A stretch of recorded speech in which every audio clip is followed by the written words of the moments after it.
Halo, Assalamualaikum anak-anak. Nah, perkenalkan nama Ibu Kartika, Ibu yang akan mengajar mata pelajaran fisika di kelas kalian. Jadi, materi yang akan kita pelajari pertama itu bab 1 mengenai ruang lingkup fisika, metode ilmiah, dan keselamatan kerja. Kalian semua pasti sudah pernah mempelajari fisika waktu di SMP. Fisika itu adalah bagian dari ilmu pengetahuan alam. Seberapa penting sih ilmu fisika itu bagi kehidupan kita? Nah, kalau tidak ada ilmu fisika, dunia itu akan menjadi gelap gulita, tidak ada transportasi seperti sekarang ini, tidak ada jalan, dan lainnya. Fisika bisa membuat kehidupan kita menjadi lebih gampang dan lebih menyenangkan. Hal-hal yang akan kita pelajari di bab ini, yang pertama, hakikat fisika dan peranannya bagi kehidupan, dan yang kedua, metode ilmiah dan keselamatan kerja. Hakikat fisika itu ada 3. Pertama, fisika sebagai ilmu, yang kedua, fisika sebagai proses ilmiah, dan yang ketiga, fisika sebagai sikap ilmiah.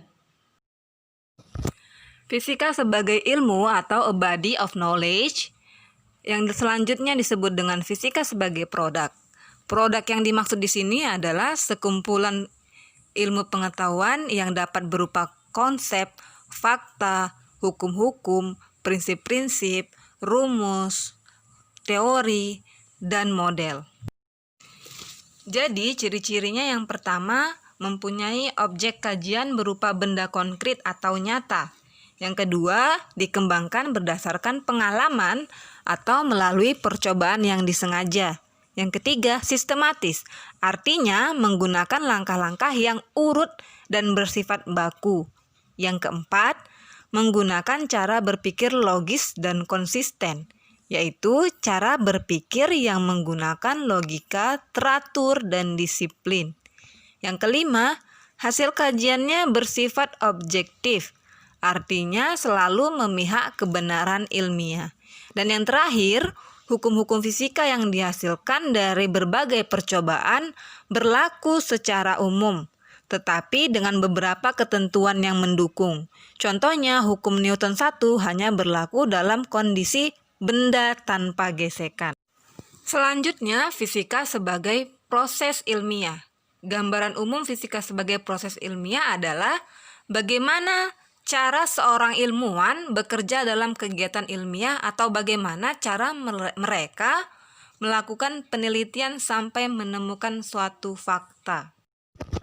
Sedangkan fisika sebagai sikap ilmiah adalah setiap langkah dalam proses membutuhkan sikap ilmiah yang baik, antara lain rasa ingin tahu, rasa percaya diri, kreatif, teliti, objektif, jujur, terbuka, mau bekerja sama, dan mau mendengarkan pendapat orang lain.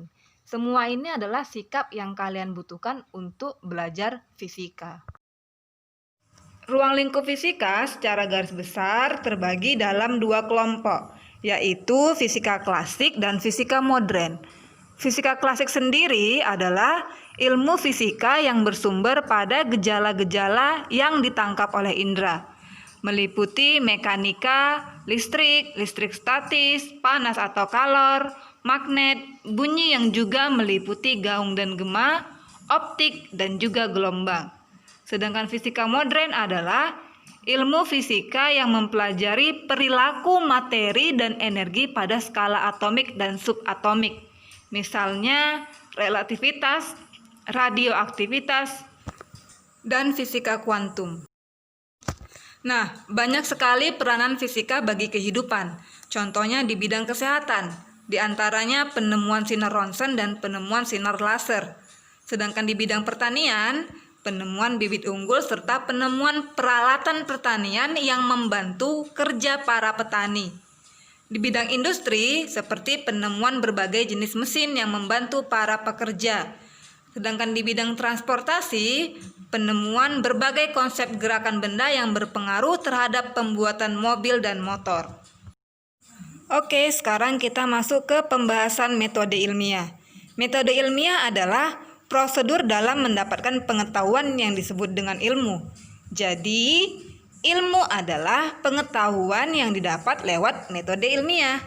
Secara sederhana, pengertian metode ilmiah adalah langkah kerja yang dilakukan oleh para peneliti dalam menjawab masalah yang ada. Kegiatan dapat dikatakan ilmiah jika menggunakan metode ilmiah. Nah, bagaimana kriteria menjadi ilmiah? Yang pertama, harus objektif. Artinya, keterangan-keterangan yang diperoleh dikumpulkan dan dianalisis berdasarkan fakta-fakta. Yang kedua, bebas dari prasangka. Metode ilmiah harus bebas dari prasangka agar hasil yang dilaporkan sesuai dengan kenyataan. Yang ketiga, berdasarkan prinsip-prinsip analisis. Jadi, dalam memahami dan mengartikan fenomena ilmiah, diperlukan analisis terhadap permasalahan tersebut. Prinsip analisis akan membantu mengemukakan jawaban secara logis. Yang keempat, melalui proses hipotesis. Dalam metode ilmiah, diperlukan prinsip berpikir analitis yang didasari adanya hipotesis. Hipotesis diperlukan untuk membantu jalan pikiran sesuai dengan arah tujuan yang dicapai. Dan yang terakhir, berdasarkan teknik kuantitatif. Ukuran kilogram, meter, sekon, dan meter per sekon selalu digunakan setelah angka hasil. Kuantifikasi termudah menggunakan angka nominal, ranking, dan rating. Alur berpikir pada metode ilmiah dapat dituliskan dalam langkah-langkah yang mencerminkan tahapan-tahapan kegiatan ilmiah. Yang pertama, identifikasi masalah dan studi pendahuluan. Yang kedua, perumusan masalah. Yang ketiga, pengumpulan informasi. Yang keempat, pengajuan hipotesis. Yang kelima, melakukan eksperimen. Yang keenam, analisis data. Dan yang ketujuh, pengambilan kesimpulan. Oke, dan yang terakhir kita membahas mengenai keselamatan kerja. Keselamatan kerja di laboratorium sangat penting bagi semua pihak. Keselamatan kerja di laboratorium menyangkut semua unsur yang terkait seperti praktikan ataupun peralatan dan ruang praktikum. Adapun tujuan penerapan keselamatan kerja untuk melindungi praktikan dalam melaksanakan praktek. Nah, berikut ini berbagai sikap atau tindakan yang dapat Anda lakukan ketika melakukan percobaan di laboratorium. Yang pertama, bersikaplah hati-hati dalam melakukan setiap percobaan. Yang kedua, perlakukan secara khusus alat-alat yang berhubungan dengan gelas, kaca, ataupun listrik. Yang ketiga, berhati-hatilah dalam menggunakan bahan kimia. Yang keempat, berhati-hati menggunakan peralatan yang bersumber listrik langsung dari PLN. Dan yang terakhir, jika Anda melakukan percobaan menggunakan api ataupun pembakar spiritus, matikan api jika percobaan selesai. Baik anak-anak, sampai di sini dulu untuk pembahasan kita kali ini. Dan yang terakhir, tugas kalian adalah kalian lihat di buku paket kalian halaman 15 evaluasi.